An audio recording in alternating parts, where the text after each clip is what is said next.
Klaus Seile, who is a professor for entrepreneurship at Munich University and also chief executive officer for Straschek Center for Entrepreneurship in Germany. Don't forget that at the end of each talk, you will have an opportunity to ask questions. And at the very end of the webinar, we plan to finish approximately in an hour. Please don't forget to give us your feedback.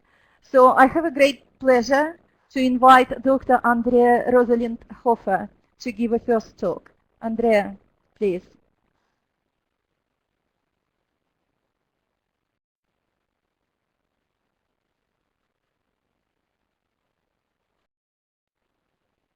Thank you very much, Tatiana. Good evening, good morning, hello everybody who is listening. I have prepared a number of slides, and I'm very interested also in listening and hearing from you what your thoughts are on the entrepreneurial university as such, but also on ways of evaluating it. I would like to start by saying that we have been working with universities, understanding how they promote entrepreneurship for more than 10 years now in the OECD. This is following up on a work stream that started more than 2 decades ago, I have to say, not in the unit I am working in. I'm working in the Local Economic and Employment Program of the OECD, which is focused on local issues, on policy implementation. This has been for the last 2 years our main focus because of the very specific constituencies that we collaborate with and that are forming our program.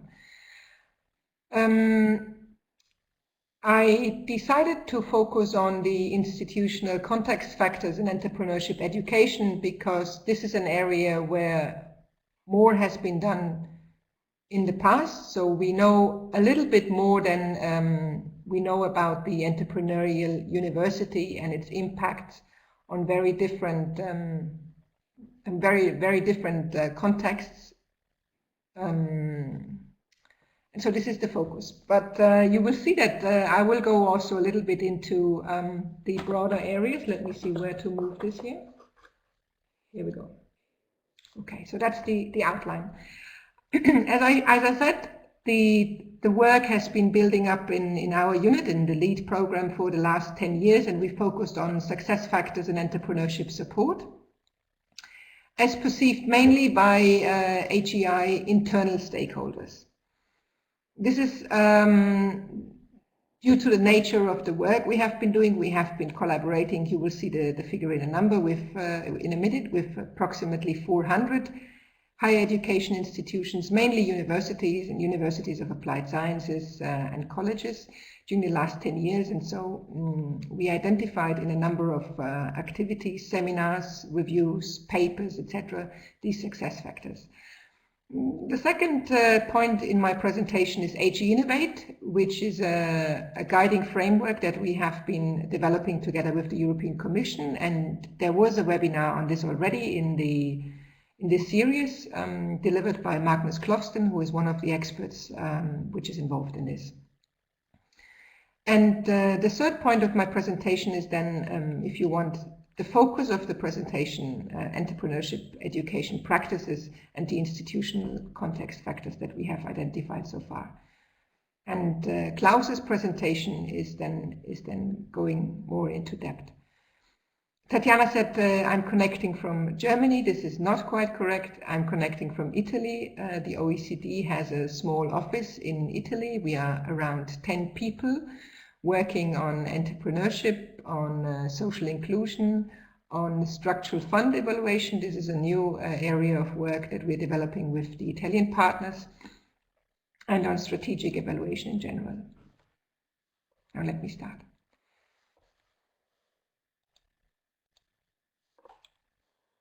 This is a slide that the ones amongst you who are working in research will not find robust enough, but we feel that this is quite nicely illustrating the findings that we have been collecting through the various type of activities. Now, I put this into a staircase or into a stairs arrangement because it nicely shows, I think, that students are the most important actors in entrepreneurship support. Although a number of activities is focused on researchers and university staff, mainly in terms of spin-offs and technology transfer activities, students are the main target of entrepreneurship education activities. We see here that resources are very important, in particular with regard to the support of startups. A low turnover of staff is important. We see often that the people working in startup support services offered by universities are newcomers to universities. They are young academic staff who would like to make a career, and working on entrepreneurship support is not always offering enough career opportunities, we find. Institutional leadership, you see this in backup, is a very important context factor for not only for entrepreneurship education but for entrepreneurship support in general. The higher the support that is provided, the higher the backup, the more effective and continuous the activities are. And here the bottom line is easy access, incubation facilities, often also co-working spaces where students can connect with researchers, and this goes across campus, and external partners can be involved. Investor collaboration is also something that we see. Now, HU Innovate, obviously I would like to make a little bit promotion for the work we're doing. This is getting more and more interest around the world. We have now approximately 600 higher education institutions around the world who are registered on HU Innovate. It's free, it's no ranking. It's a learning platform, if you want, where you can do self-assessments. You can do this either on your own, or you invite people from across the higher education institution to participate. The one who is administering the survey gets an Excel report and also some visualization of the data, which actually is quite helpful to start a conversation within some people are saying hello. And I will send you the slides by email. Yeah, I should not look into this field. I was told this, and so sorry that I was a bit distracted, but it's the first time I'm doing a webinar with Adobe Connect, so I'm a bit taken aside by all of the windows. Now, I invite you to register on HE Innovate. You can register anonymously if you don't want to be associated with your higher education institution. You can also register on behalf of your HEI and click yourself through the material that is available. Try the self-assessment out. The nice thing is that you can always come back and redo it. So your data is stored, but it's only seen by you. So we are not using this for data analysis. We have been asked quite a lot of times by researchers whether it's possible to use the data, and we will look into this. But right now, it's really just a tool that is made available on a free basis to universities and higher education institutions in general.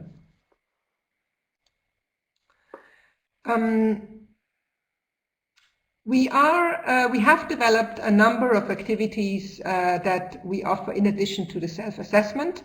These are seminars. We have run a number of seminars last year. We are running a number of seminars also this year together with Technopolis, and somebody from Technopolis was also registered for the seminar. We have done a number of countries, so far only in the European Union, but we have also received interest from the US. We had a presentation last year in South by Southwest, and we had received interest also from Brazil and other countries, and I believe that in the near future we will at least expand the country review activities also to these countries in one way or another. Now, what we're doing in the country reviews is basically a traditional OECD review, if you want. We're working together with the governments, often with a number of ministries in parallel, because the higher education portfolio, in particular what concerns research and enterprise engagement, is spread across different ministries.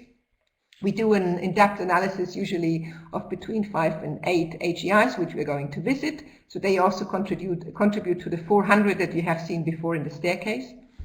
Then we do surveys, leader surveys and student surveys, and this data we make available if there is an interest. We usually make it available to the AGIs that participate, so they get in an anonymous way, obviously, the information of students. What we ask in the student survey is the take-up and the satisfaction of the entrepreneurship support activities.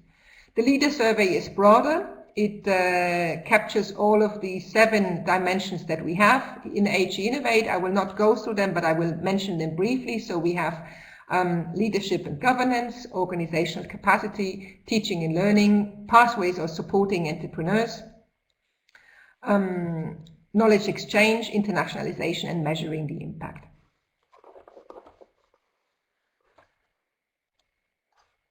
This is the methodology we are using for the reviews. I'm not going through this, but you see that it takes 12 months, and the aim is obviously to select together with our government partners the AGIs. This is not an assessment. This is really, the aim is really to provide an external view on opportunities, on challenges and barriers, and to learn from these countries and from these AGIs lessons that can be then disseminated in an international context.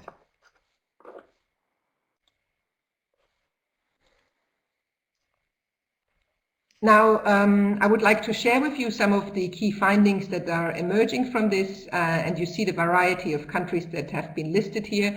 And obviously not all findings are equally relevant across these countries. There's a growing recognition that the entrepreneurial AGI is not just about promoting startups, but it's also very much about nurturing entrepreneurial mindsets. People like Klaus Seiler have been saying this for a very long time, and I'm sure that he will underline this in his presentation.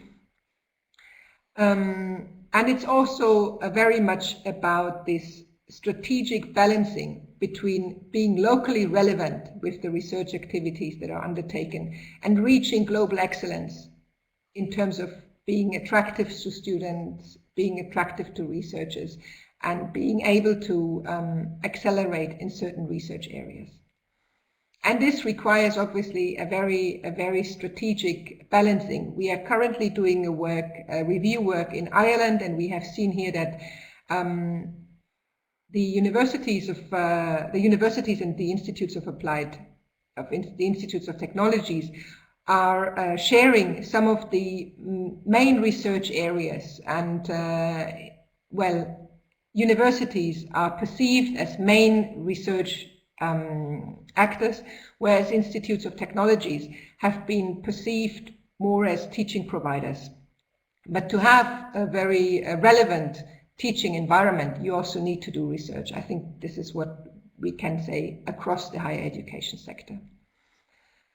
Teaching programs may be short-term and supported and not supported by long-term funding. This is something that we see in Tunisia, in Poland, Bulgaria and Hungary, but we have not seen this in Germany, in Ireland, and in the other European countries like the Netherlands, like the UK, where a lot of investment is actually going into entrepreneurship education, setting up programs, embedding entrepreneurship education across disciplines.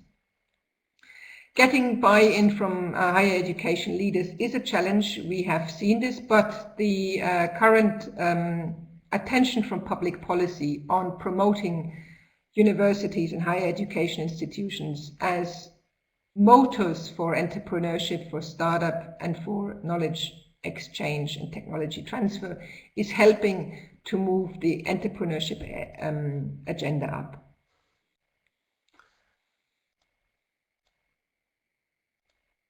Now I'm moving already to the last part of my presentation, which is now on entrepreneurship education. And I mentioned this already in the beginning, that we have these two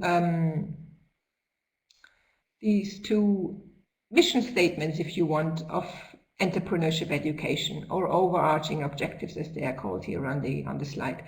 And the being entrepreneurial actually is not just in terms of associated learning outcomes bigger than becoming an entrepreneur. It's actually also, especially in the last 2 and 3 years, receiving more public policy attention.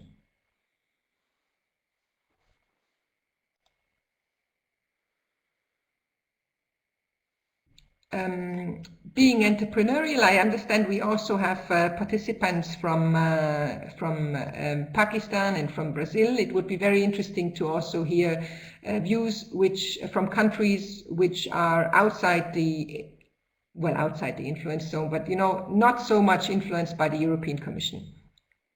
Within the European Commission, we have now, since entrepreneurial competency has been accepted as one of the 8 transversal skills, is becoming more and more an issue that is picked up by public policy, that education actors are responding, and it's about promoting personal skills, often also called life skills, creativity, innovation, ability to plan and manage projects in a very general way. Financial literacy is also part of this. Achieve objectives, awareness of context and responsiveness, social entrepreneurship falls under this. The ability to identify, create, and seize opportunities that are relevant and come across in all walks of life. And these are the foundations for more specific skills and knowledge that are needed to start, succeed, and grow a firm. Now, be an entrepreneur, I put here a list that we have been using so far in our publications. We are aware that this is a changing list because we have not yet found a list that is used across research and across the policy domain. Hence, I also put your views on this here. But the important point I want to make is that it's actually related to the next slide. So you have here a bunch of skills that are related to technical knowledge, to business knowledge, and to personal skills.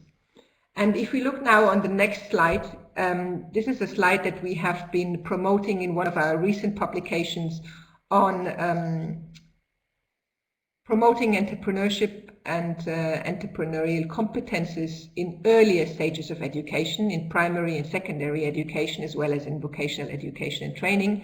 We are promoting a progressive education model. Martin Lackhuis wrote a paper for us, Entrepreneurship in Education, What, Why, When, and How. You can download this freely on the web. And you see in here that what he suggests, and we adopted this, is that personality is promoted, the personality skills are promoted throughout. So you can actually start with this in primary education. Technology and business knowledge is coming later.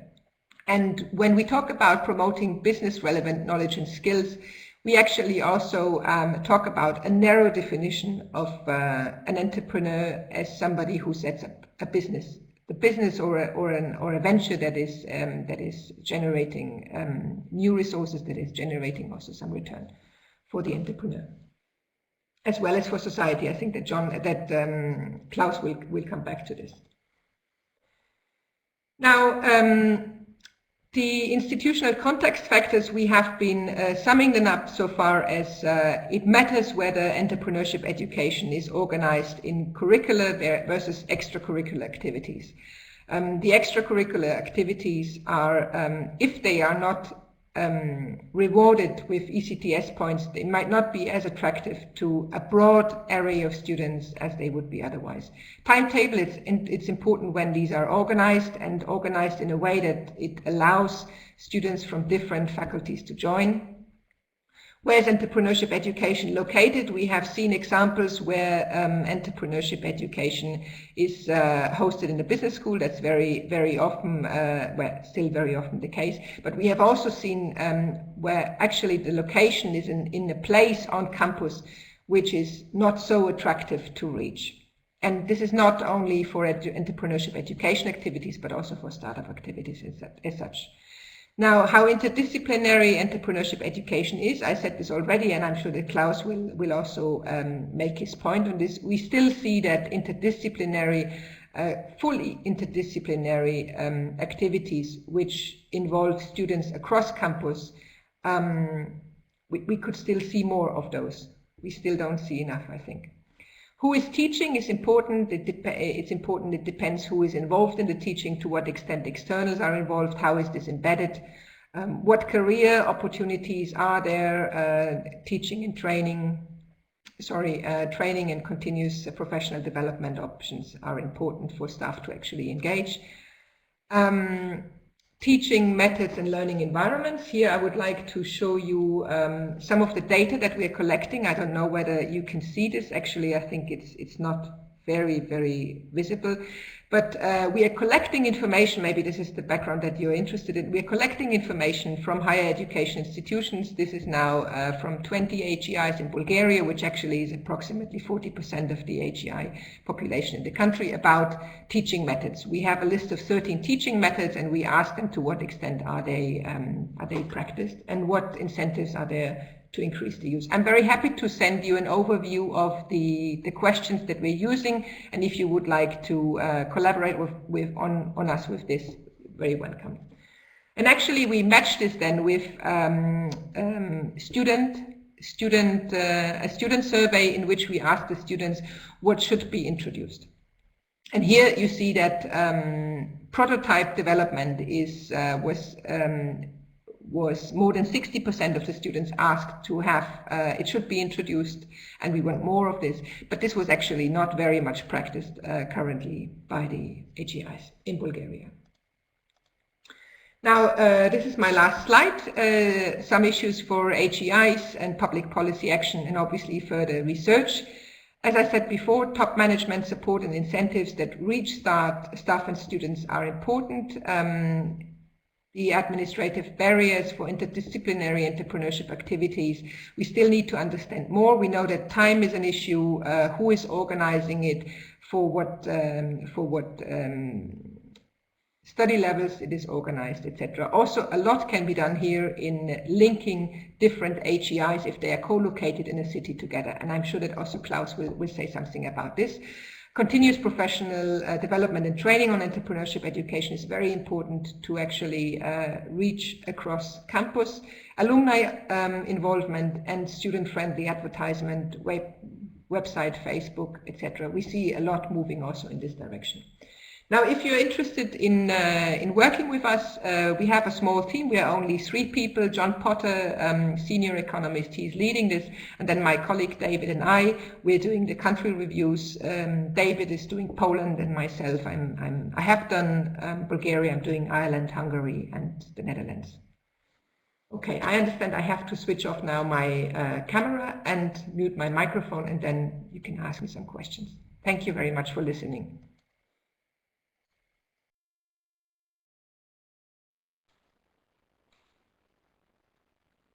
Andrei, thank you very much for your excellent presentation and an overview of the latest development with HE Innovate.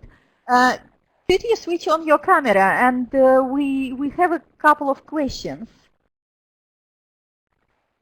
So yeah, excellent. So we can both appear. So participants can type questions in the window we have right now. Okay, maybe first question. I wonder if there has been some work or some research on HE Innovate findings and also established national entrepreneurship indices, for example, such as GEM, Global Entrepreneurship Monitor, or JDI Institute, Global Entrepreneurship Index. Do you think there is some correlation between how well universities are doing at a national level and the level of entrepreneurship? If you've done some provisional analysis. Yes, this is a very good question, and no, we have not looked into this. Is the straightforward answer, but the question is actually multifaceted. So first of all, the HE Innovate data that we're collecting through the self-assessment tool, we're not using this. And it would also not allow us, or the data would also not allow us to correlate anything, because it's a self-assessment and we don't get the factual information that we could perhaps start looking into.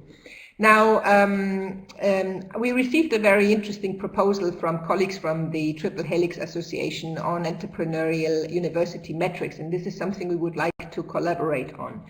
Now, if we, with these surveys, and I'm happy to send you the questionnaires and also an overview so that you see what kind of questions we ask and what kind of information we get.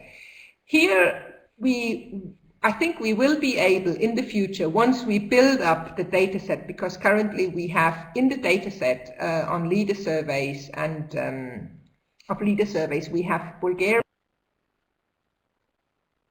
If we have also the other countries which we are currently working in, then I think it could be interesting to start looking into some of the proposed current metrics of an entrepreneurial university. Startups, number of students in, or the share of students in entrepreneurship education, the number of staff involved in knowledge exchange, etc.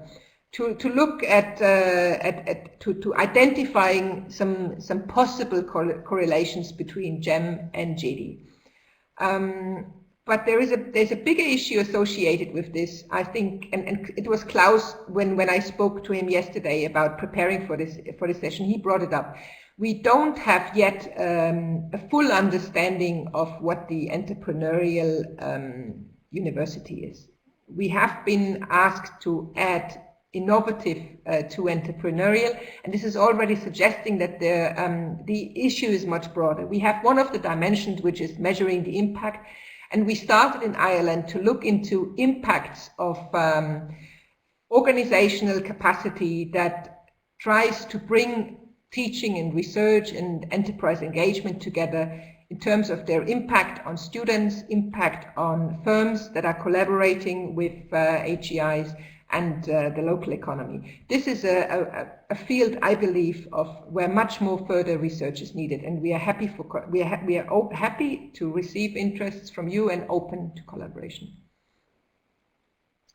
Thank you very much, Andrea, and apologies for locating you in Germany while you are in Italy. No problem. I would like to be, so no problem.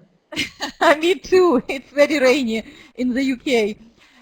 Please stay with us, and then we will rejoin after Klaus' presentation. And in the meantime, thank you. I would like to give the floor to Professor Klaus Seilier, who is the Chief Executive Officer of, as I already mentioned, Straszek Center for Entrepreneurship, and also Professor of Entrepreneurship in the University of Munich. He will be talking about educational formats for entrepreneurship and also how to evaluate educational programs. So stay with us and prepare your questions. Klaus, the floor is yours.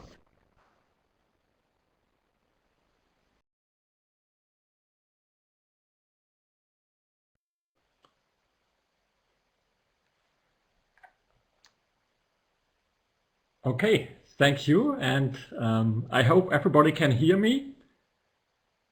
I'm really happy to be part of this session, because I have to tell you that I think this Triple Helix Association is a really relevant association for all universities, because I think universities will change a lot in the next 10 years. I think our mission changes a lot, and we have to be part of the society, and therefore I think the Triple Helix, the idea about Triple Helix is really, really important for us.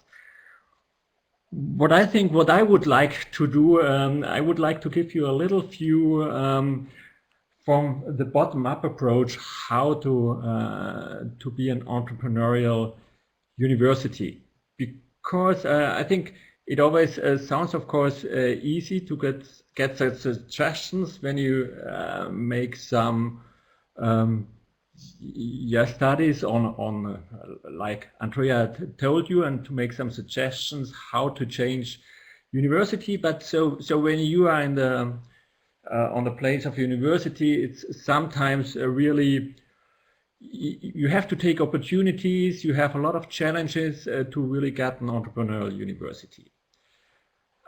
So I'm a professor of the University of Applied Science in Munich, and I would like to share with you some different perspectives on influences. One is influence of government, then on how to get an entrepreneurial university and how the government can influence in the way how many universities you push in this direction, and also how a country, what they can understand what entrepreneurship is.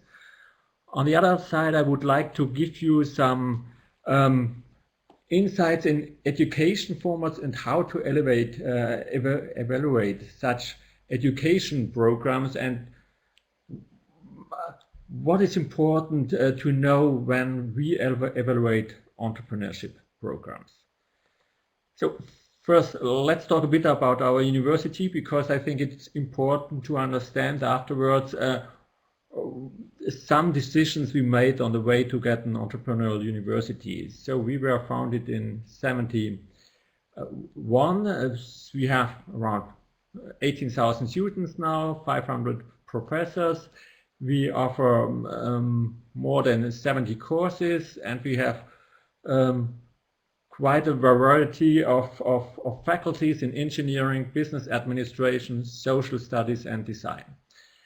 And MUAS created, or not MUAS, an external institute was founded by a person. The name was Straszek, and his intention was to set up an entrepreneurial university. And so he set up an institute, and this was an affiliated institute to the university to really push entrepreneurship at this university.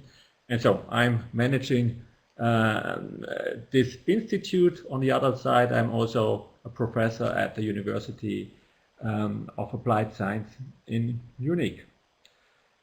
And so when I started in 2006, I think we were not an entrepreneurial university at all. I think the most of the professors and also our board even didn't know what does it mean, entrepreneurship.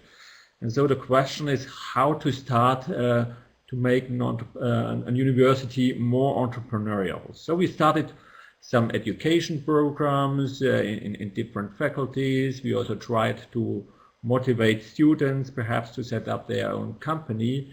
But it was always, we started different small programs, but it was a long way to even make entrepreneurship visible in our university.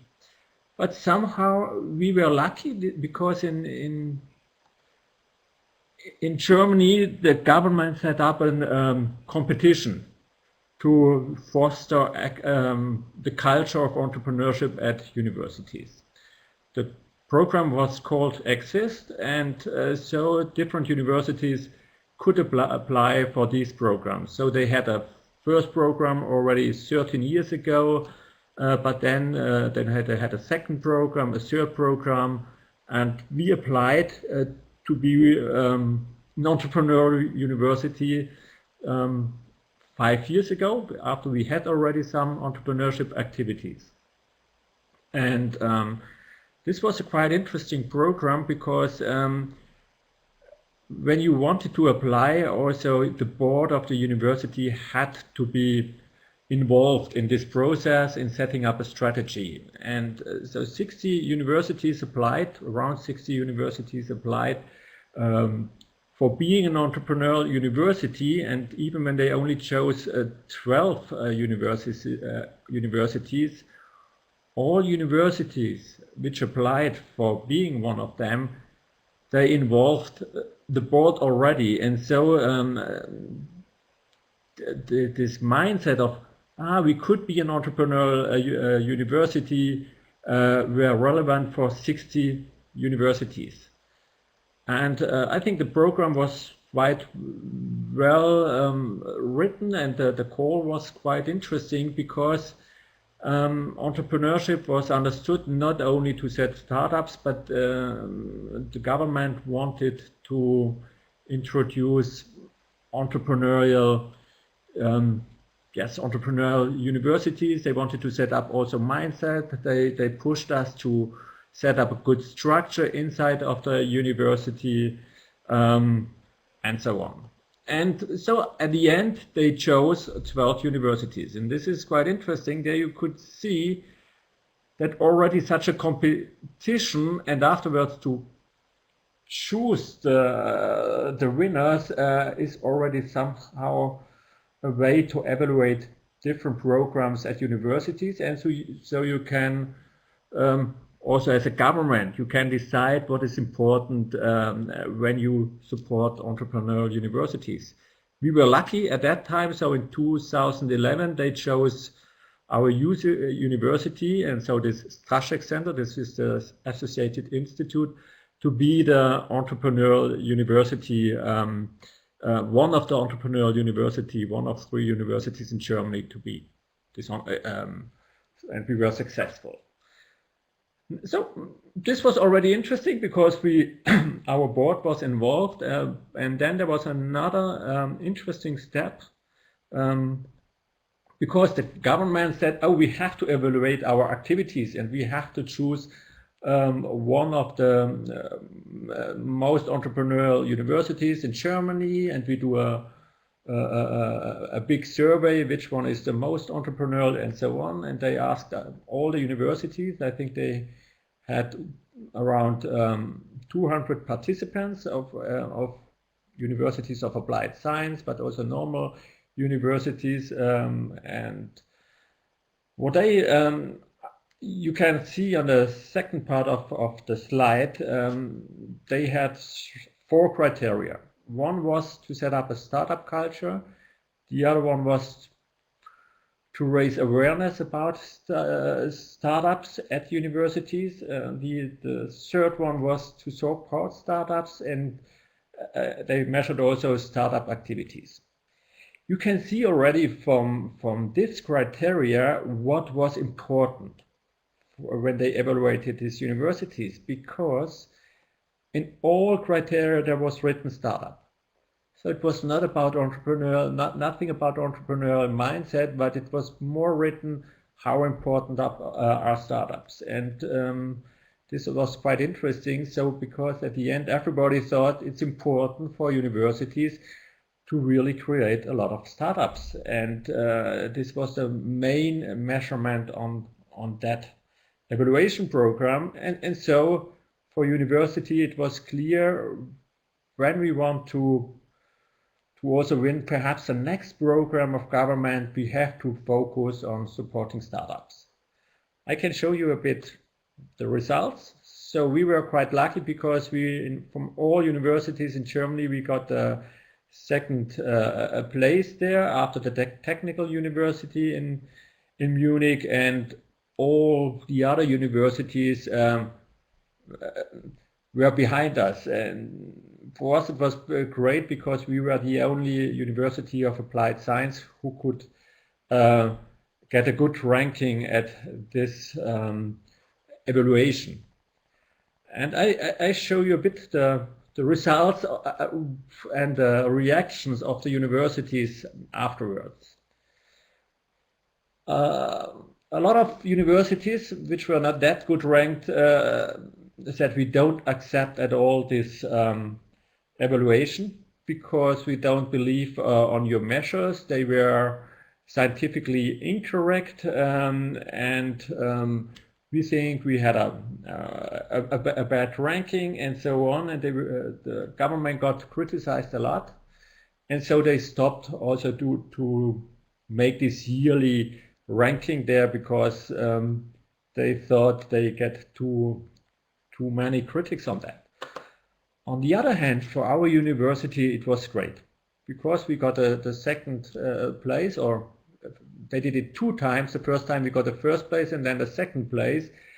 And normally, especially also in Munich, in our ecosystem, we have 4 big universities and we have two excellent universities. Also in research they are excellent and so on. And we have our University of Applied Science. And the universities of applied science always, they say they are good in applied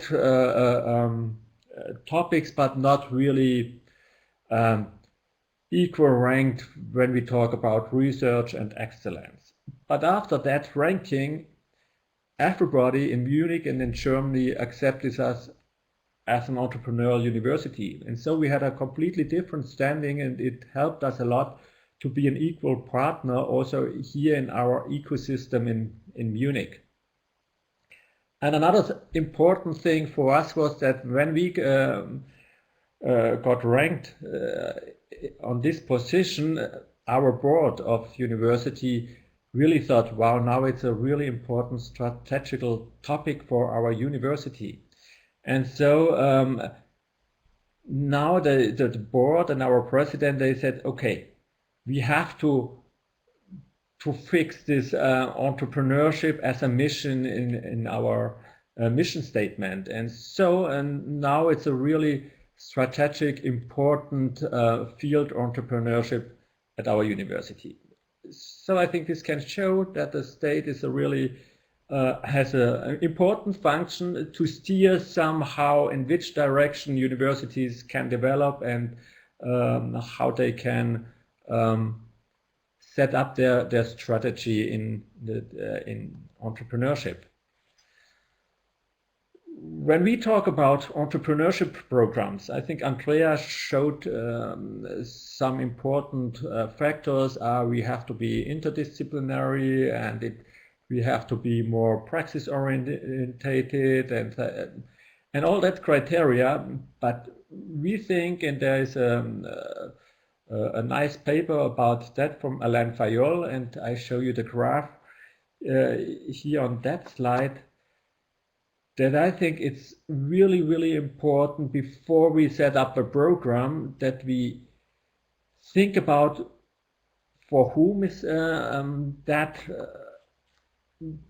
program, what results do we expect from it, and what is our aim for such an entrepreneurial program we would like to set up. So the question before we start and before we evaluate, we always should ask ourselves for whom it is, what is important for us. Do we want to set up more startups? So do we want to motivate people to take be an entrepreneur as an option? That is important. Or do we want to set up entrepreneurial mindset? Or do we want to foster societal impact from university, and therefore we need this entrepreneurial mindset of students? So whatever, we should first think about that, then we should think what are the content, why, and how can we do that. So and this was, I think, really important for us when we set up our entrepreneur or our strategy in setting up teaching programs. And you can see this is entrepreneurship education review. It was a paper from some Netherlands some guys in Netherlands, and you can see they found out what is really important for people. Business performance is important. Startups by graduates is one of the most important fields till now at universities. Attitudes and intention is also somehow important. So I don't know what's important, but I think everybody should define for himself what is important for me, and based on this, it's important to set up the content of entrepreneurship programs and also the way how to teach entrepreneurship. We did this, what is important for us also for our university, because we said we want to have an innovation culture. The most important thing for us was not to create a lot of startups, but to create entrepreneurial personalities, what means to take responsibility, to have this internal control locus that you can have an influence on projects, also how to work in teams. So this was really important for us. The third one, also to take startups as an option for your career, is also important, but not that important. We think also we need research, that because entrepreneurship education changes a lot, and I think in 5 years it will be completely different compared to now. And for us, really, really important is that we say entrepreneurship is only important when we also teach that when you set up entrepreneurial projects, you have to take responsibility for society. Not all entrepreneurship projects are good just because they are entrepreneurial. Sometimes you also could destroy a lot when you don't think about impact for society. And this is a thing dependent on what you would like to educate. You have different ways how to educate. And this is from Norris Krüger in the US, who said, okay, we could have some behavioral teaching methods so that we more teach and that people could get a lot of know-how. So you have social learning, we have situated learning, but we have also existential learning where you learn on real projects and students have to teach themselves, and it's more about reflection what students could learn. So it's not defined what is the best method, but dependent on what is your goal, you have to choose the right method. And even more, and Andrea showed this before, dependent also on who is teaching. I think the method varies a lot on that. And so when we decided about what is our goal, when we also decided what is how we would like to do this, then of course it's also important to evaluate. And till now, at least in Germany, and I don't know any good evaluation programs till now, how to measure more than just counting the startups you produced at your university. But we set up or we were involved in a research program where we decided to set up an evaluation tool where we can measure not only how many startups we created, but where we could measure the gap before and after education program of knowledge. Did they learn something? Where we could measure if they got more skills, where we could measure, do they think more entrepreneurial? Do they have more entrepreneurial attitudes? We could measure intentions, and we could also measure behavior. It's a pity I didn't write the name of the program. The name of the program is ASTEE, A-S-T-E-E. And you can go in the internet, and there are the whole questionnaires you could use for evaluating your education programs. What we do at our university, we measure that program, or we measure pre and post our lessons, and then we can really measure the development of the students in all these different fields. So what we decided or we developed with time, also on the base of the evaluation results and so on, we set up programs.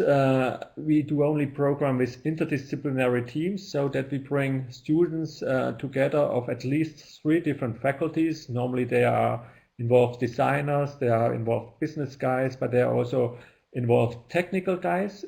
We give them a real challenge. They have to set up an entrepreneurial project with an open end, so they have to find out their problem by themselves. We accept also dynamic processes. So we don't measure all the time, do you make linear progress, but we know that sometimes teams, they fail, they have to start from beginning on and so on. And we also really send them out to ask people to do prototype, to test it with potential customers and so on. So they really also work hard. But we only do this program, not that they only have to set up or realize their program, but we would like to reflect that the students reflect about their learnings, so their personal learnings on the project. And so we don't care and we don't grade them about the success of the project, but we grade them on their learnings on the project. So this is just more important because we really would like to create entrepreneurial personalities. One thing more, I think I talked too long.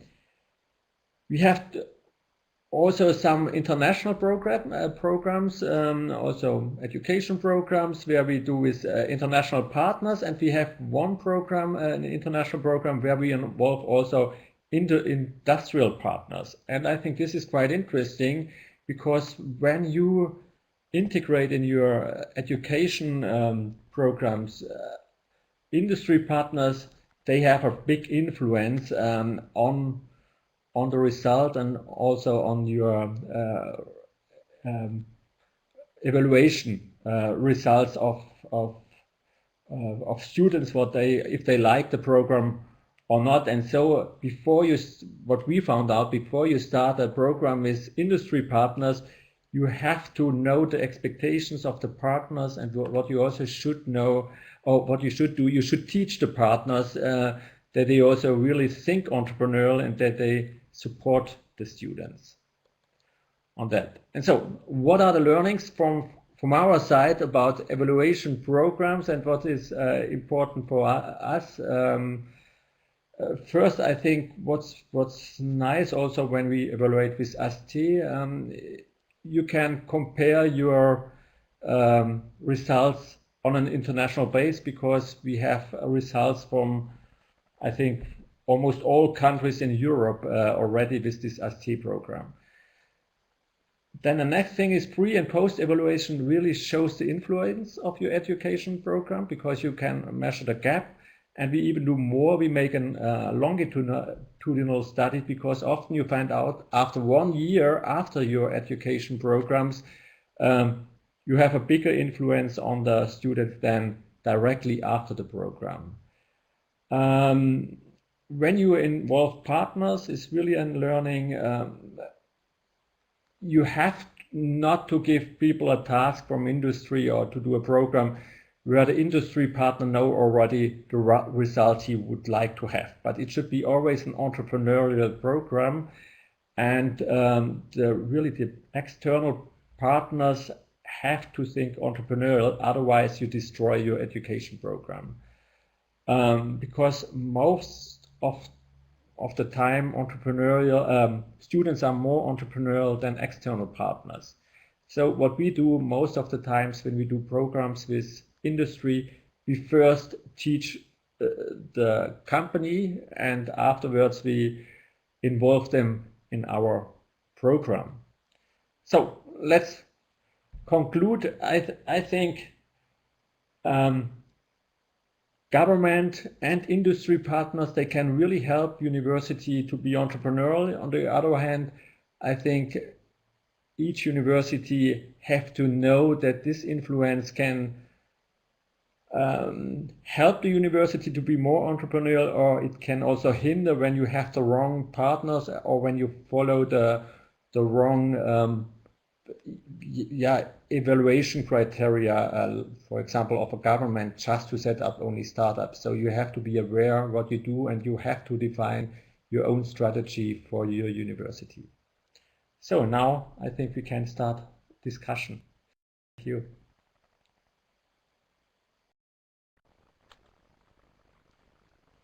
Klaus, thank you very much. It was extremely interesting. Can I ask you to switch on your camera? And also, Andrea, would you like to join us for questions and discussions? Thank you very much. Klaus, can I ask you a question? I noticed in your presentation, there was a very interesting slide about culture, developing culture, entrepreneurial culture within the university. And this is the most difficult concept to change, and particularly within older, well-established universities. So any particular tips? How can you start changing the culture, or any barriers you experience, so to help us perhaps to avoid these mistakes? I think what helped us a lot is that we set up these interdisciplinary projects, and we involved also professors from different faculties to help us to teach in this in faculties. And so now we have a lot of multiplicators in our university, and they at the beginning they are a bit critical. Why should we teach entrepreneurial stuff? But at the end, when they see that we have quite interesting results and that the students are more involved, they like more, and they think also they take more responsibility in such a project, they like it. And so we get more and more multiplicators. And for us, it's interesting to have this bottom-up effect, because when we also have now quite some good results, also some projects go on, some projects also really are successful, or they set up a successful startup. And with time, more and more people think, wow, this is an interesting approach. So we like this bottom-up approach. Okay, thank you very much. We have a question from Daniel Satinsky. I think it's to Andrea. Klaus points out that using startups as a metric is incorrect. We know that most startups fail. How do you look at startups as an evaluation criteria? It's an interesting question. Who would like to answer?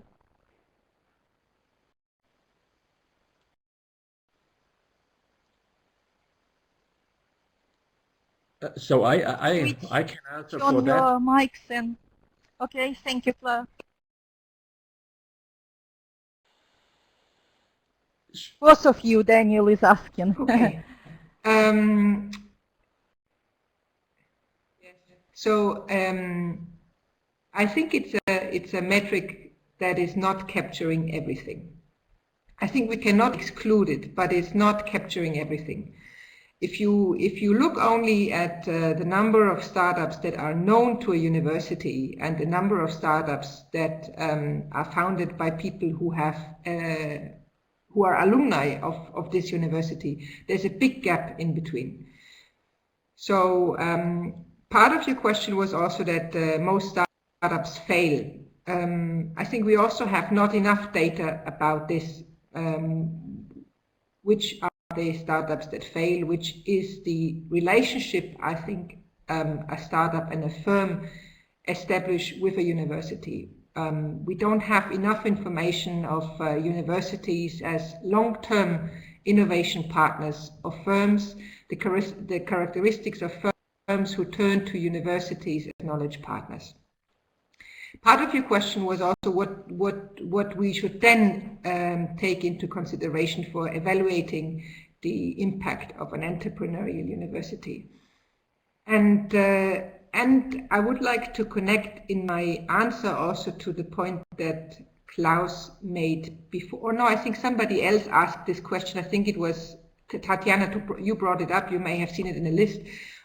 What do older and well-established universities do with the entrepreneurial university agenda? Now, as I said before, we are still in the very beginning to understand the full impact of a university that organizes its resources, that organizes its activities in teaching, research, and engagement with external partners in a different way. Klaus said it before, and I think that also I interpret this now into most of the participants today, that higher education changed. It's no longer as it was before because our students changed. They have access to a whole lot of different sources of information which were not available before. So their way of thinking is very different, and so also the type of information and the type of knowledge they're looking for is different. What I would look into is, and maybe I stop here, is also, the different channels a university has to interact with its immediate environment. And I was visiting a rather small university, a private university, a couple of months ago, and they said, we see us as having many tentacles to reach out. And I think once we understand once we have a better understanding of the tentacles, we also know what the anticipated or what the impact they would like to achieve is. Now, the final point, and then I stop. I know I talk a little bit too much, is about the old and well-established universities. What Klaus mentioned before with the EXIST program in Germany is an excellent example, because a lot of the old, well-established universities participated in this. Actually, all of them participated. Not all of them won the title of an entrepreneur university and the associated funding, but the interest was there by all. So I think public policy has a role in opening up the discussion of how change in higher education looks like. We have a problem, I think, with the entrepreneurial university, the concept of it being associated with certain aspects only. We need to be broader, and HE Innovate is an attempt to broaden this up. Okay, thank you very much, Andrea. Klaus, would you like to add, or shall we move to another question? I can add to some of these questions something, but just perhaps to startups as a measure. We, in our university, we have such a pyramid approach, because I think when we educate a lot of people in entrepreneurial mindset, it's automatically that you have some of these students, and normally at each university you have perhaps 3 to 5% are really interested also to set up a startup. So I think, of course, you could measure when you have no startup. Never. I think there's no entrepreneurial culture at your university. We had 5 years ago or 8 years ago 0 startups per year at our university. Now we have around 20 to 25 every year. So these are only 3 or 4% of all people we educate. So I think you can take it, these startup activities as somehow a measure that people think entrepreneurial, but to measure this entrepreneurial mindset, you need also some other measures. This is and other criteria. And then there's the question: how do we deal with failure? I think for me it's always a question how we define failure, because some people say either something works well or you fail. But we have more this effectuation approach, that we say, okay, some things go wrong, so you have to find a different way to go on. You cannot stop completely. And so for us, it's more how to be more resilient, how we can measure, how to go on even when you fail. That is, it's not a real failure, but it's just an experience you made. And therefore, I said we measure a lot about this personal assignment. What did you learn?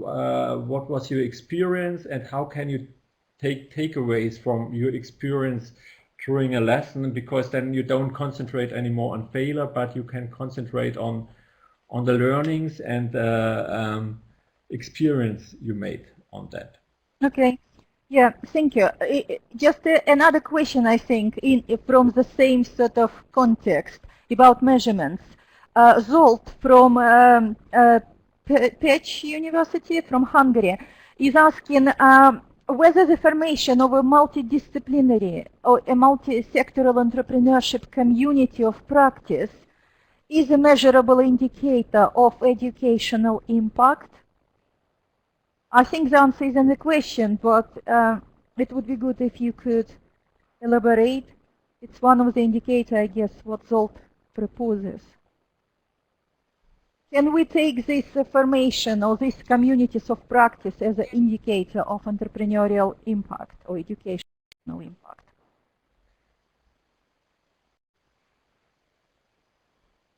Andrea, would you like to comment? Switch on your mic, please.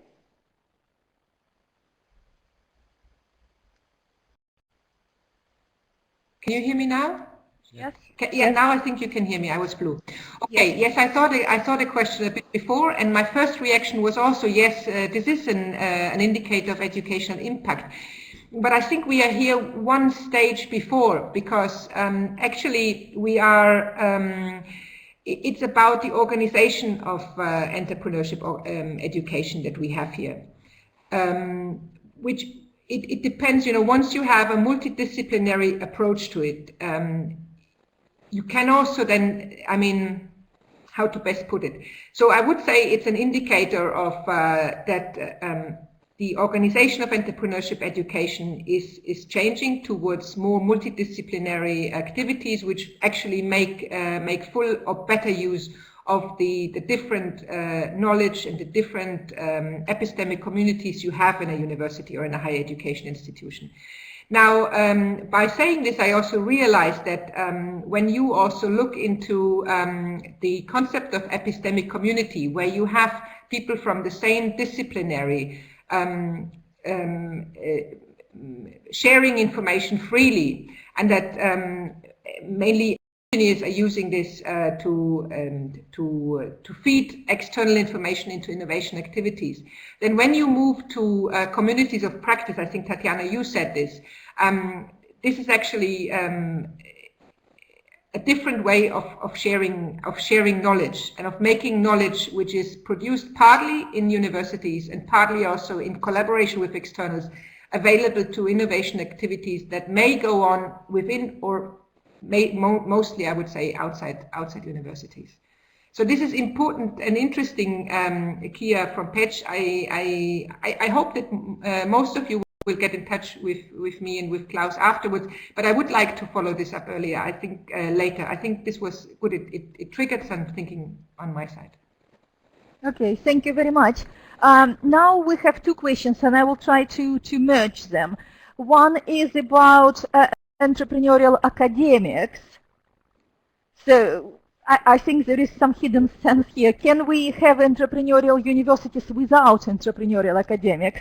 So it's not only education, but it's also about people who teach students.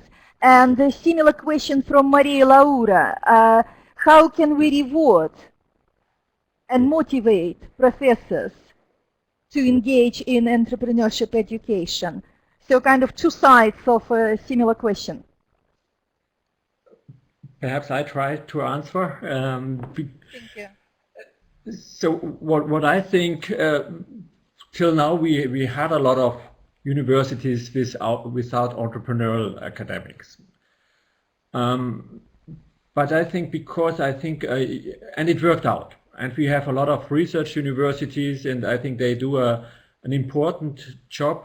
But I think the world is changing, and to be successful in future, that our students are successful, they need different skills. We talk always about these T-shaped people, that they have to be really good in their topic, but of course they have to have also systemic thinking. They also should know how to work with other people together. They should know how to collaborate, how to work in teams. They should be empathic. And I think it's more and more difficult to be a successful student when you don't get these skills. Therefore, I think in future it should be important to do this, and I think especially it's important for non-business academics, because I think in business academics at least they think that they teach entrepreneurship, even when I think it's something completely different between business administration and entrepreneurship. One is more leadership, the other thing is more management. And so I think for both, for business academics and for technical academics, it would be great to have some entrepreneurial skills, even when they don't want to set up their own company at the end. And the question how to reward professors, to be honest, we try to do that. For example, when they set up with us a program, they get some hours for that, some time to do that. So they get they have to teach less, some professors, but only at the beginning this is due. Then of course our center helps these professors to do some administrative stuff, to help them to set up the course, and we even give some manpower from Straschek Center to help them to teach also in a good way these entrepreneurial skills. But I think more important is that most professors who did such a program with us, such an interdisciplinary entrepreneurial program, they also learn a lot for themselves. Suddenly, let's say a professor from engineer part, he suddenly sees, wow, it's not only about research, but I can use my research better. And we have already some professors, they motivate afterwards some student teams to really help them on their program to go on and to bring it to the market, so they get really more entrepreneurial. And I think this is the best reward we could give to these professors, that they think also more entrepreneurial afterwards. Okay, thank you very much, Klaus. A question from Nigeria, from Chikwelu Mbono. The question is about, can you suggest, it's perhaps Andrea, if you can take it, any suggestion for enhancing, measuring entrepreneurial university in a developing country like Nigeria, where some of the indices are not coordinated? So I guess it's a kind of two-level question. One about how we can practically help measuring an entrepreneurial university, and also maybe some government policies to be in place. Or yes, we have not worked yet with a country like Nigeria, but we have some, not very much, but we have some little funding available for a case study. So if you and your colleagues would like to do a case study about the nature of higher education, what entrepreneurial university means for Nigeria or for a number of HEIs in Nigeria, I think that would be a good starting point that would also allow us to develop this further. We have received interest from some countries, also through the British Council, to collaborate in the future, and this is something that I think we will hopefully be doing soon. Now, I would, if I can, so that was an invitation to you to collaborate. So if I could, I would like to add to what Klaus just said about can we have entrepreneurial universities without entrepreneurial academics? I think that students in the future, more than now, but it already started, they have more opportunities to choose where they study. And so having the possibility to be in an environment, in a teaching and learning environment where you can actually do something innovative, do something entrepreneurial, be creative, do all of these things that will help you to find a job later or to start up your own business, to be successful in this. I think this will more and more become a choice for students to decide where they are going to study. And then it will be, then it will be picked up by universities. Okay, thank you very much to both. And I can see a question from Chikwelu, how do I access this info? I suggest you send your email to Maria Laura, perhaps, and then all coordination can go through Maria Laura, and she will connect you, Chikwelu, with Andrea. Yeah, so she confirms this. It seems that we now used all our questions, so and perhaps it's time to finish the webinar. And can I say great, huge thank you to Andrea and Klaus on behalf of Triple Helix Association. And thank you very much for all participants for being with us and for supporting Triple Helix. And I wish you all good night and see you soon. Now there will be slides and some section for participants to complete their feedback. Please do this. Andrea and Klaus, bye-bye. Thank you. Bye. Bye-bye. Thank you.